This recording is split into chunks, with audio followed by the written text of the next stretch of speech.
Bonjour à tous.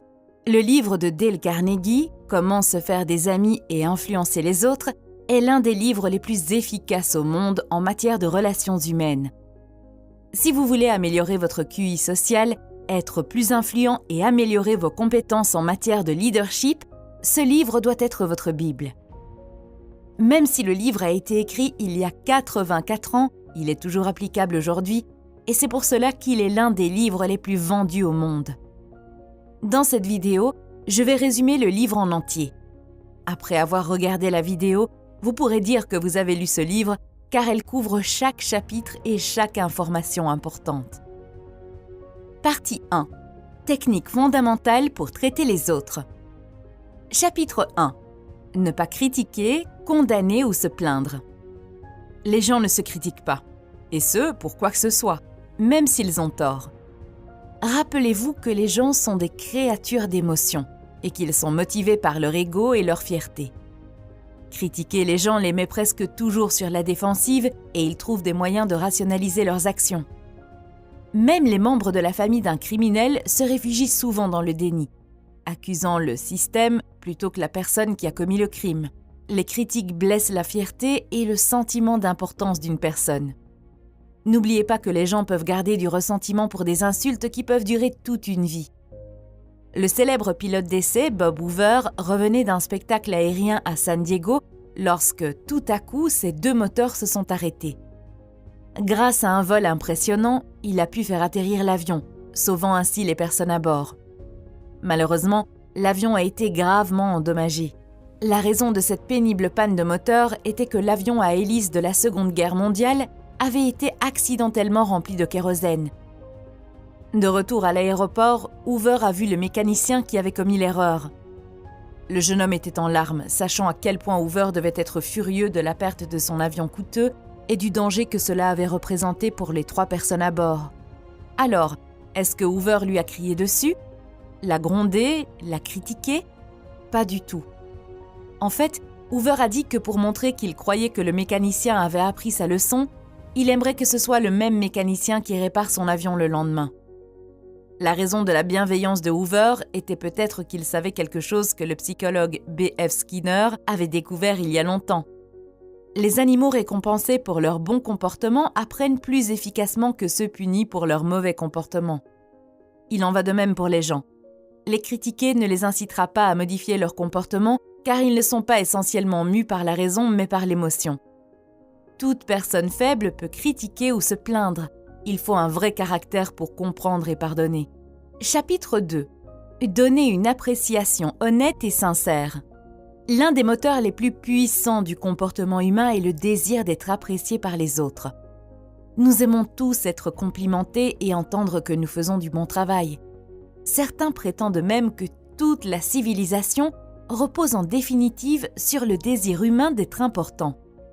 Notre soif d'approbation et des louanges nous pousse à escalader les plus hautes montagnes, à écrire des romans et à fonder des entreprises de plusieurs millions de dollars. Il n'est pas nécessaire de donner un titre ronflant à quelqu'un pour lui témoigner votre appréciation. Il suffit d'utiliser des phrases simples comme « merci » et « je suis désolé » tout en faisant des éloges sincères et honnêtes. N'assommez pas les gens de flatteries bidons car ils s'en apercevront. Au lieu de cela, arrêtez de penser à vous pendant un moment et concentrez-vous sur les points positifs de la personne en face de vous. Veillez également à ce que l'autre personne se sente importante. Pour vous mettre dans le bon état d'esprit, essayez de penser comme Ralph Waldo Emerson, qui disait que chaque personne qu'il rencontrait lui était supérieure à certains égards, et qu'il y avait donc toujours quelque chose à apprendre et à apprécier chez les autres. Ou bien pensez à la règle d'or, traitez les autres comme vous aimeriez qu'ils vous traitent. Ainsi, la prochaine fois que vous verrez un employé de service fatigué, ennuyé ou sous-estimé, essayez d'égayer sa journée avec un peu d'appréciation. Laissez de petites étincelles d'appréciation au cours de la journée et vous serez surpris de voir à quel point les gens réagissent positivement lorsque leur soif de reconnaissance est satisfaite. Vous deviendrez rapidement quelqu'un que les autres apprécient et avec qui ils aiment travailler. Et surtout, vous aurez un impact positif sur la vie de ceux qui vous entourent. Chapitre 3. Faire appel à l'intérêt d'une personne. Disons que vous aimez les cheesecakes. Lorsque vous allez à la pêche, vous n'attachez pas du cheesecake au bout de votre ligne. Vous attachez ce que le poisson veut, c'est-à-dire un verre. Pourquoi traiter les gens différemment? Bien sûr, vous vous intéressez à ce que vous voulez, mais personne d'autre ne l'est. Tous les autres sont comme vous. Nous voulons tous ce que nous voulons. La seule façon d'influencer les autres est de parler de ce qu'ils veulent et de leur montrer comment l'obtenir. Chaque personne dans le monde sait ce qu'elle veut et se soucie de ce qu'elle obtient. Abordez-les dans cette direction. Avant de parler, faites une pause et demandez-vous « Qu'est-ce que l'autre personne peut retirer de ceci ?» Mettez vous-même au défi de ne rien dire de ce que vous voulez. Montrez sans relâche aux autres que vous voulez les aider. Le monde est rempli de personnes qui recherchent leur propre intérêt.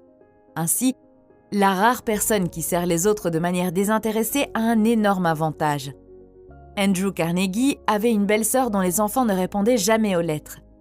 Il a parié avec quelqu'un qu'il pourrait obtenir une réponse sans en demander une. Il a écrit des lettres, en mentionnant à la fin qu'il envoyait un billet de 5 $, en oubliant exprès d'insérer le billet de 5 $ dans la lettre. Bien évidemment, les enfants ont répondu, le remerciant d'avoir écrit et demandant où était l'argent. Partie 2. 6 façons de se faire aimer auprès des autres. Chapitre 1. Intéressez-vous sincèrement aux autres. Qui est universellement apprécié pour sa gentillesse et sa facilité d'approche? Un chien. Ils sont toujours excités de vous voir et ont l'impression que vous êtes la chose la plus importante dans leur monde. En montrant de l'intérêt pour les autres, ils se sentent importants. Nous aimons tous les gens qui nous admirent. Les gens ne s'intéressent pas à vous ou à moi, ils s'intéressent à eux-mêmes, chaque jour, pendant toute leur vie. Lorsque vous voyez une photo de groupe, quel visage regardez-vous en premier?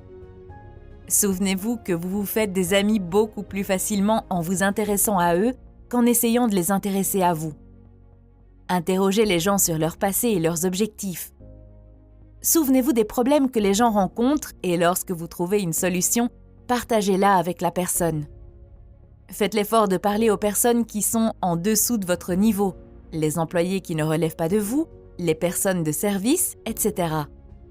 Pour les personnes au-dessus de votre niveau, manifestez un véritable intérêt pour elles, leur travail, leurs conseils. Ils se sentent importants lorsqu'ils peuvent vous transmettre les secrets de leur réussite.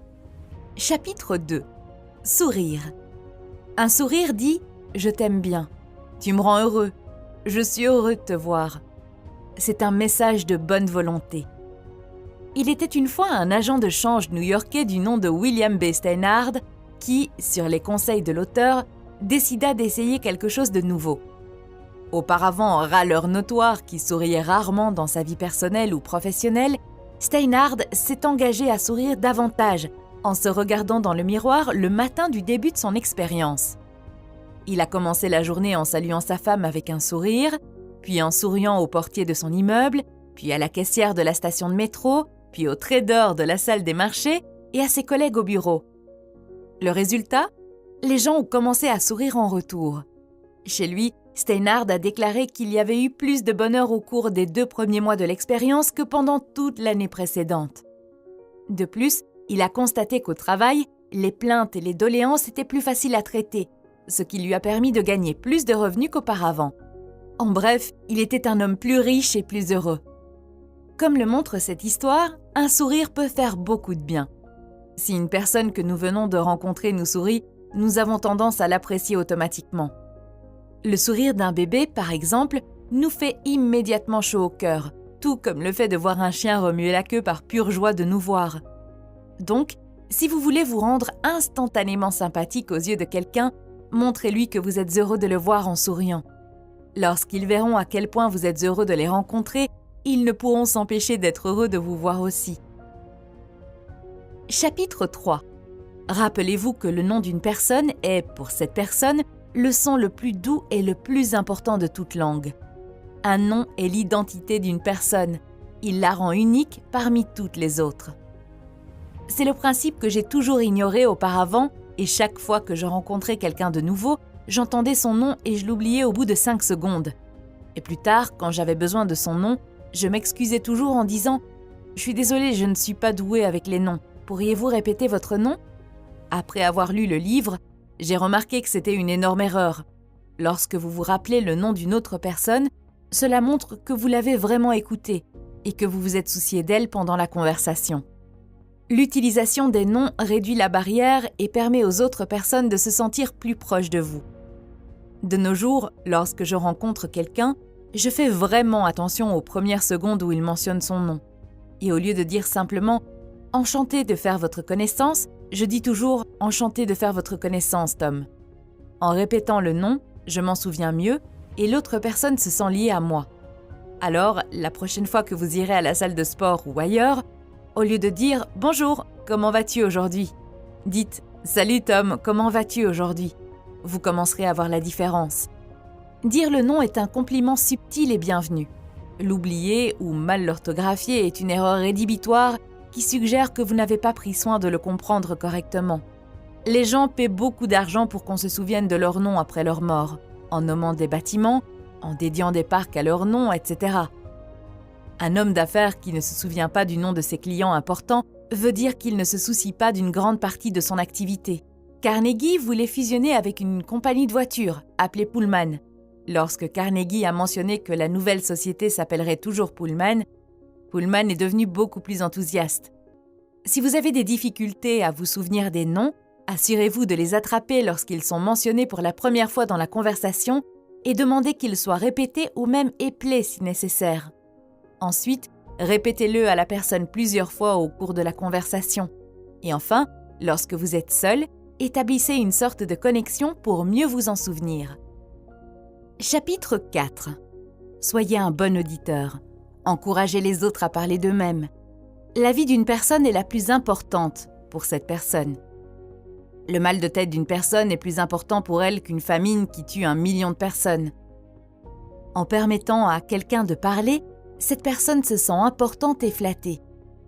Tout le monde a traversé ce qu'il considère comme des moments difficiles, et on aime en parler si on les a surmontés. Posez des questions à ce sujet. Mieux encore, combinez ce conseil avec un autre, celui de l'appréciation et de l'éloge sincère. Dites-leur à quel point leurs histoires sont fascinantes, comment vous souhaiteriez avoir leur expérience ou leur connaissance. Lors d'une conversation, la plupart des gens sont tellement préoccupés par ce qu'ils veulent dire ensuite qu'ils écoutent à peine leur interlocuteur. Écouter vraiment signifie faire un effort conscient pour accorder à l'autre personne toute votre attention. Et les avantages de cette approche sont considérables. Un jour, l'auteur a assisté à un dîner à New York où il a rencontré un botaniste. N'en ayant jamais rencontré auparavant, l'auteur l'a écouté pendant des heures, captivé par les descriptions des plantes et d'expériences exotiques. Plus tard, le botaniste a fait remarquer à l'autre que l'auteur était un interlocuteur intéressant. Mais le fait est que l'auteur n'a presque rien dit du tout. Il avait simplement été un bon auditeur intéressé. Avant de lire ce livre, je n'avais jamais prêté attention à ce principe. Chaque fois que je parlais avec quelqu'un, j'attendais toujours qu'il finisse de parler pour pouvoir changer de sujet et parler de ce qui m'intéresse, ou bien, pendant que la personne parlait, je pensais constamment aux choses que j'allais dire quand elle aurait fini. Et lorsque la personne avait terminé, je déversais les informations qui me semblaient intéressantes. Chapitre 5. Parler en termes d'intérêt pour l'autre personne. En reprenant une analogie précédente, pourquoi pêcher avec du cheesecake? Pêcher avec l'appât que le partenaire désire. Les gens sont généralement beaucoup plus enthousiastes sur les sujets qui les intéressent que sur ceux qui ne concernent que vous. Avant de rencontrer quelqu'un, faites des recherches approfondies sur ses intérêts afin d'avoir une connaissance pratique du domaine. Identifiez les principaux objectifs d'une personne, puis expliquez comment vous pouvez l'aider à se rapprocher de ses objectifs. Par exemple, moi, mon objectif avec ma chaîne YouTube, c'est d'atteindre 15 000 abonnés dans les 4 prochains mois. Et pour atteindre cet objectif, si je viens vous voir et que je vous dis « Les gars, s'il vous plaît, abonnez-vous à ma chaîne parce que j'ai un objectif à atteindre », alors très probablement vous ne vous en soucierez pas. Cela ne signifie rien du tout pour vous. Mais au contraire, si je peux vous donner des informations utiles avec cette vidéo, ajouter une valeur positive à votre vie et seulement après vous demander de vous abonner et d'activer la cloche de notification pour bénéficier de mes futures vidéos, alors il y a une grande chance que vous le fassiez. Parce que si vous regardez cette vidéo, je suppose que vous êtes intéressé par votre développement personnel et que voir mes futures vidéos pourrait être intéressant pour vous. Comme vous pouvez le voir, je n'ai même pas mentionné ma cible. je parlais des avantages que vous obtenez. Chapitre 6. Faites en sorte que l'autre personne se sente importante et faites-le sincèrement. Presque toutes les personnes que vous rencontrez se sentent supérieures à vous d'une certaine manière. Faites-leur comprendre, de manière subtile, que vous avez conscience de leur importance. Inversement, évitez de faire des choses qui dévalorisent l'autre personne et la font se sentir petite ou insignifiante. Faites des éloges sans rien attendre d'eux, simplement pour rayonner de bonheur et les élever. Ce principe étant une sorte de récapitulation des principes précédents, je ne m'y attarderai pas trop. Partie 3. 12 façons de rallier les autres à votre façon de penser. Les louanges, c'est bien. Mais que faites-vous lorsque quelqu'un n'est pas d'accord avec vous? C'est le sujet suivant de comment se faire des amis et influencer les autres. En résumé, mettez de côté votre instinct de lutte contre le feu par le feu. Les gens n'aiment pas qu'on leur prouve qu'ils ont tort. Ils n'aiment pas admettre qu'ils doivent changer d'avis, même si vous êtes censé avoir raison. Ils ont besoin d'importance et le fait de les corriger insulte leur fierté. Vous pensez qu'il est important que l'on vous considère comme la personne la plus intelligente de la pièce, mais on vous en voudra pour cela. Chapitre 1. La seule façon de tirer le meilleur parti d'une dispute est de l'éviter. Se disputer avec une autre personne n'a pas vraiment de sens. Si vous perdez la dispute. Si vous gagnez, l'autre personne vous en voudra d'avoir blessé sa fierté et vous ne l'aurez toujours pas vraiment convaincu. Et 9 fois sur 10, l'argument ne fera que renforcer le point de vue de l'autre personne. La seule solution est donc d'éviter ces disputes dès le départ. Lorsqu'une dispute commence, méfiez-vous de la première réaction qui surgit en vous, car il s'agit généralement d'une réaction instinctivement défensive. Et quoi que vous fassiez, contrôlez votre humeur. Écoutez ce que votre adversaire a à dire sans résistance ni protestation et promettez d'examiner attentivement ses pensées. Essayez de trouver des points d'accord. Cela contribuera à réduire l'attitude défensive de votre adversaire. Chapitre 2. Commencez de manière amicale. Une attitude hostile ne fait qu'inviter l'hostilité réciproque. Les gens ne veulent pas changer d'avis. On ne peut pas les forcer à être d'accord avec vous, mais on peut les y amener. Réfléchissez à la manière de faire venir un animal à vous. Vous le poursuivez en grognant ou vous lui offrez de la nourriture? Une goutte de miel attrape plus de mouches qu'une flaque d'essence. Quelqu'un avait un propriétaire difficile qui augmentait son loyer. Au lieu de se plaindre que c'était injuste, il a dit combien il appréciait la maison et la façon dont le propriétaire gérait l'immeuble, et qu'il aimerait rester 1 an de plus, mais qu'il ne pouvait pas se le permettre. Chapitre 3. Respectez les opinions de l'autre personne. Ne dites jamais « vous avez tort ». Lorsqu'ils sont attaqués parce qu'ils ont tort, les gens défendront leur opinion jusqu'à la mort. Ils perdront de vue le point principal en espérant trouver de petites exceptions lorsque leur affirmation est vraie.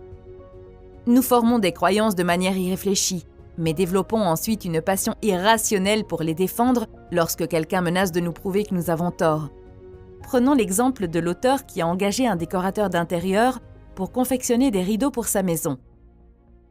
Après coup, il a été choqué par le montant de la facture et lorsqu'il a mentionné le prix à une amie, celle-ci s'est exclamée qu'il avait clairement été surfacturé. Insulté, l'auteur a défendu ses actions, expliquant que le prix élevé était un indicateur de qualité. Mais lorsqu'un ami est passé et a commencé à vanter les mérites des mêmes rideaux, l'auteur a admis cette fois qu'il avait en fait l'impression d'avoir trop payé et regretté son achat. Cette approche positive l'a désarmé et il a pu admettre librement son erreur. Vous voyez, chaque fois que vous dites à quelqu'un qu'il a tort, vous lui dites essentiellement « je suis plus intelligent que toi ». C'est une attaque directe contre son estime de soi et il voudra riposter parce que vous manquez clairement de respect à ses opinions. Chapitre 4. Si vous avez tort, admettez-le rapidement et avec force. Un jour, l'auteur promenait son chien Rex dans une forêt voisine. Rex aimait courir librement et ne portait donc ni muselière ni laisse. Malheureusement, ils ont rencontré un officier de police qui a sévèrement dit à l'auteur que c'était illégal, mais que pour cette fois, il les laisserait partir avec un avertissement. L'auteur a obéi, mais Rex n'a pas aimé la muselière et ils ont vite repris leurs habitudes. C'est alors que le même officier les a attrapés à nouveau. Cette fois, avant même que l'officier n'ouvre la bouche, l'auteur lui-même a exprimé combien il était très, très désolé et combien son méfait était inacceptable. En temps normal, l'agent se serait probablement mis en colère et lui aurait infligé une amende. Mais grâce à cet aveu de culpabilité, il a fait le contraire. L'agent a commencé à argumenter que le petit chien ne faisait vraiment de mal à personne, a accepté les excuses de Carnegie et les a laissés poursuivre leur chemin. Admettre son erreur est utile, car l'autre personne essaie généralement de se sentir importante en vous critiquant pour votre erreur. Mais dès que vous admettez votre culpabilité, la situation change complètement.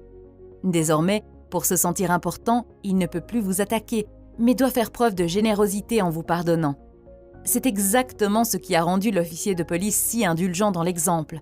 La prochaine fois que vous vous rendrez compte que vous êtes dans l'erreur, admettez-le avec enthousiasme.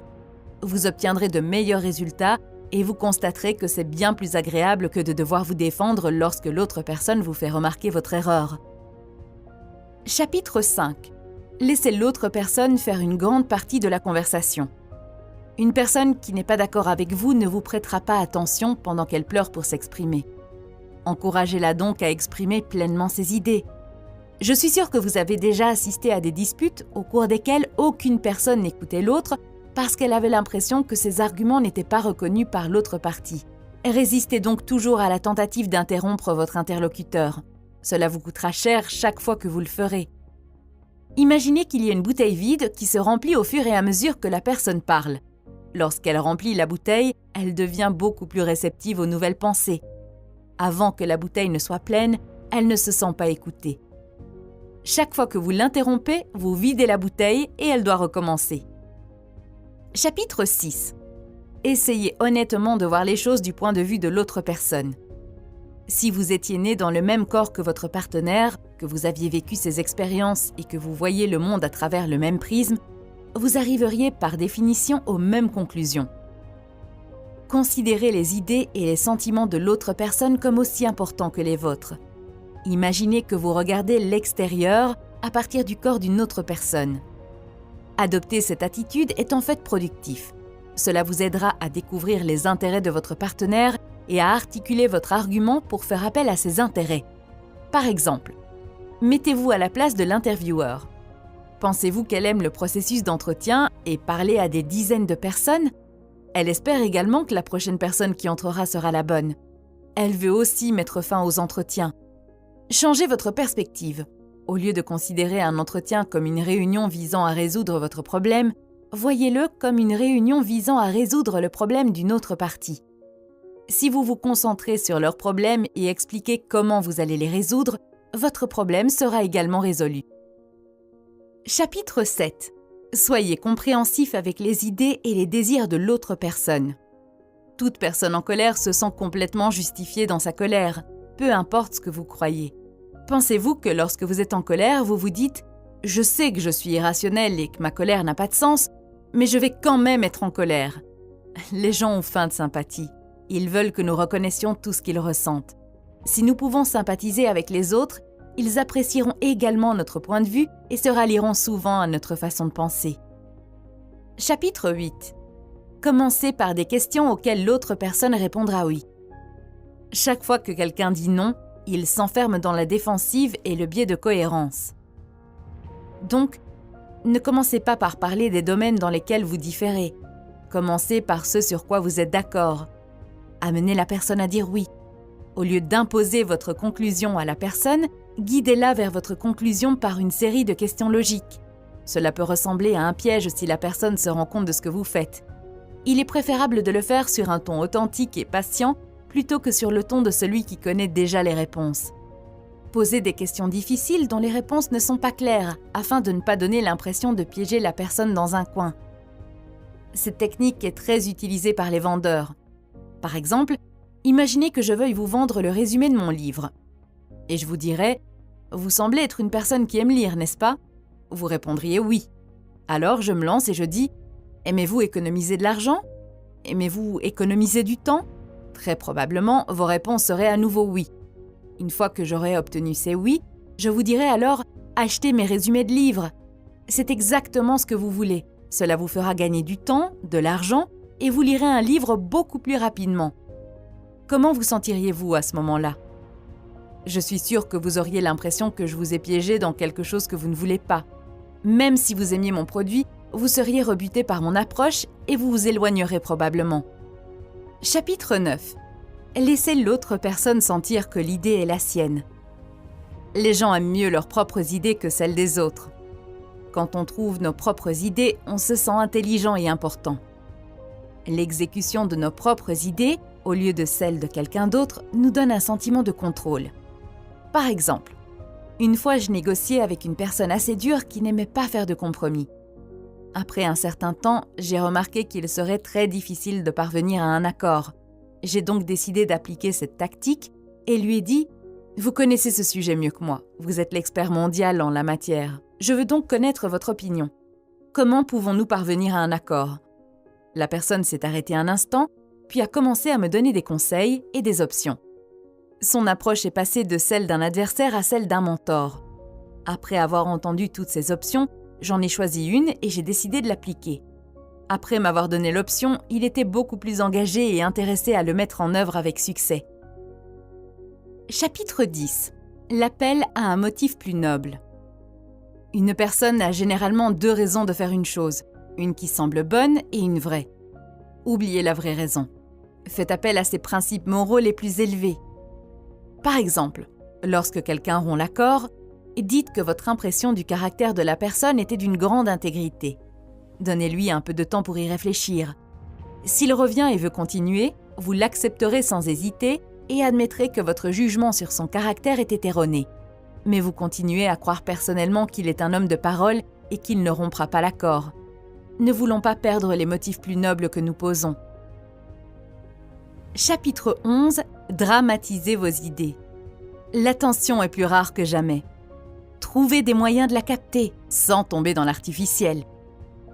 Il ne suffit pas d'énoncer une vérité, il faut rendre cette vérité vivante, intéressante et dramatique. Trouvez un moyen de représenter visuellement les enjeux. Un vendeur de caisse enregistreuse a observé une file d'attente lente à la caisse. Il a dit au propriétaire qu'il perdait des centimes avec chaque client. Il a jeté des centimes sur le sol pour illustrer son propos. Imaginez l'efficacité de ce geste s'il le répétait à plusieurs reprises pour illustrer l'argent perdu. Steve Jobs a représenté l'iPod de manière célèbre en parlant de 1000 chansons dans votre poche, sans parler de gigas de stockage. Voici quelques tactiques sur la façon dont vous pouvez appliquer ce principe. Fournissez une analogie visuelle. Montrez la taille, la vitesse et le coût des objets. Mettez en équation l'opportunité et les euros. Par exemple, votre entreprise perd une Mercedes-Benz par jour en ne réglant pas ce problème. J'aime personnellement cette tactique et je l'ai beaucoup utilisée dans le passé. Par exemple, lorsque j'ai terminé mon stage, j'ai dû faire une présentation finale sur les résultats. Au total, nous étions environ 25 étudiants et parmi eux, ma présentation était l'une des plus intéressantes. La raison en est que lors de ma présentation, je n'ai pas parlé des tâches ennuyeuses que j'ai effectuées sur Excel.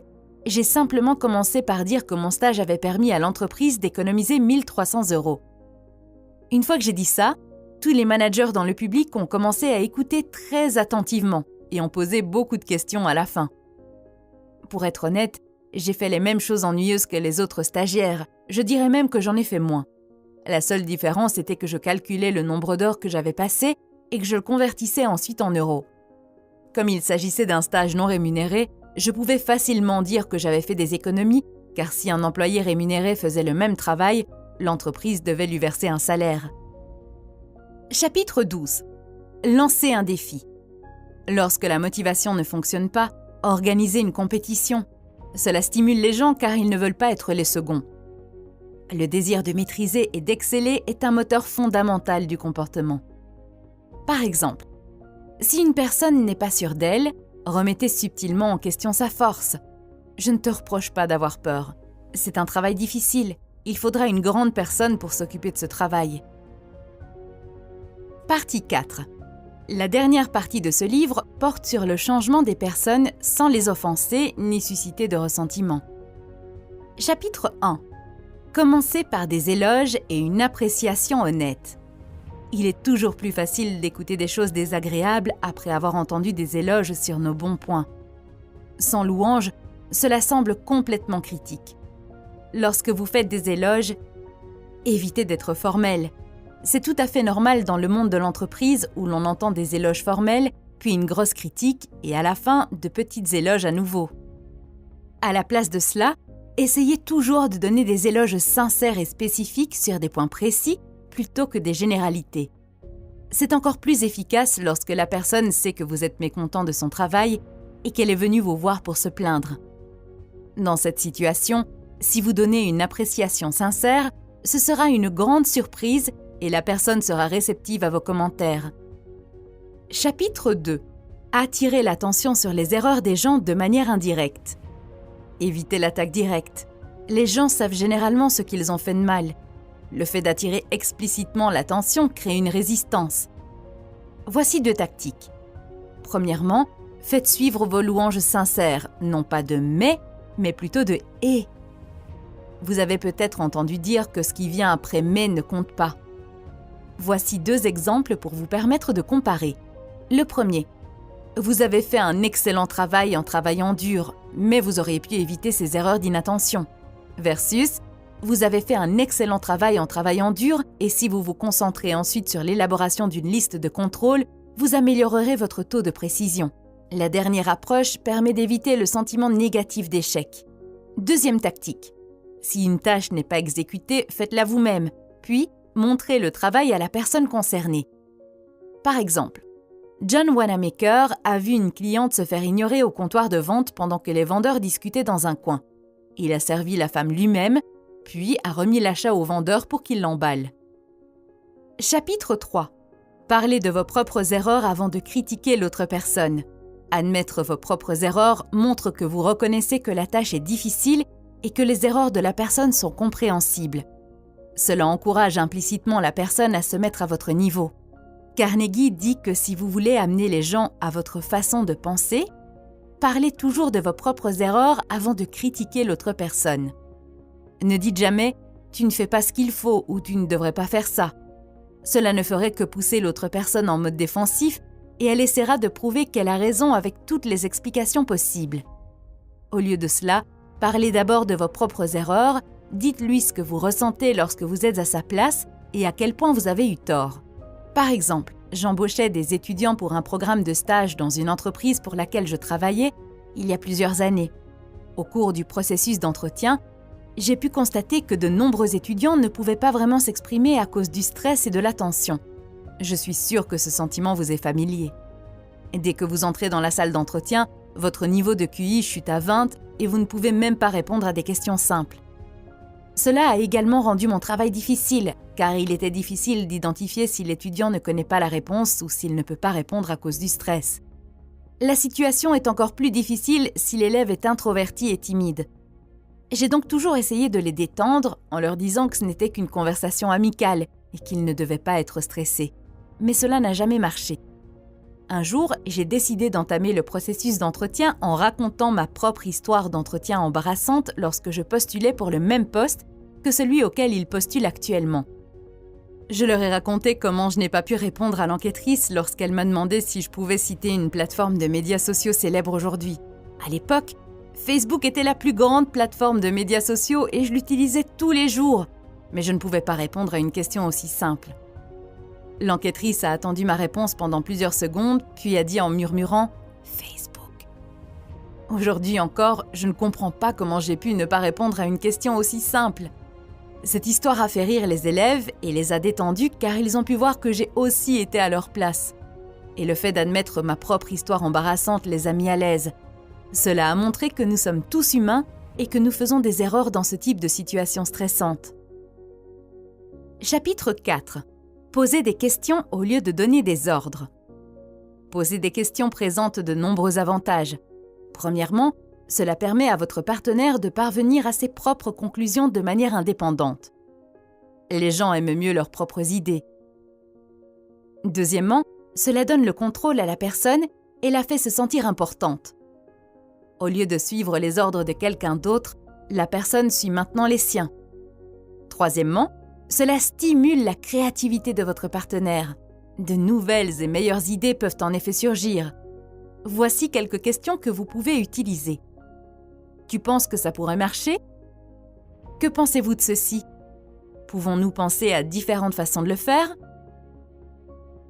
Chapitre 5. Laissez la personne sauver la face. Les gens ont besoin d'importance. Si vous leur enlevez cette importance à coups de bulldozer, la personne vous en voudra et deviendra plus difficile à influencer par la suite. Laissez-la préserver sa fierté. Le livre ne donne pas de directives claires sur la manière générale de procéder, mais il s'agit de préserver la fierté de la personne et ce à quoi elle tient. Le livre ne donne pas de directives claires sur la manière générale de procéder, mais il s'agit de préserver la fierté de la personne et ce à quoi elle tient.